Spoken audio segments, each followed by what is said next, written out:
जय जगन्नाथ सांग मैंने आउ सब केमती अच्छी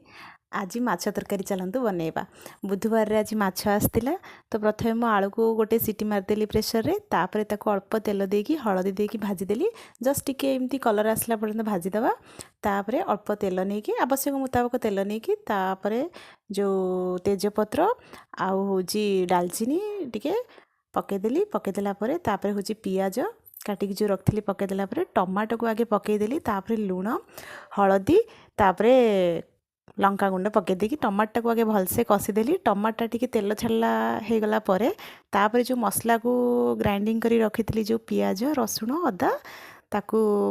देदेली देदेला मसला को भलसे कसली हो गला टिके मसला पकईदेली चिकेन मसला तापर टिके पानी माने एटा मसला पानी मु जो बेसर देकी माछ को भाजी थी गोटा माछ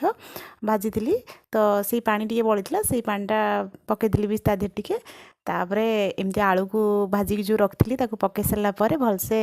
5 मिनट आलूटा कषिदेवा आलू भितर को जमी मसलाटा पलैब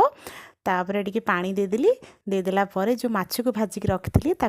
सब पकई देकी भलसे फुटियापाई छाड़देली।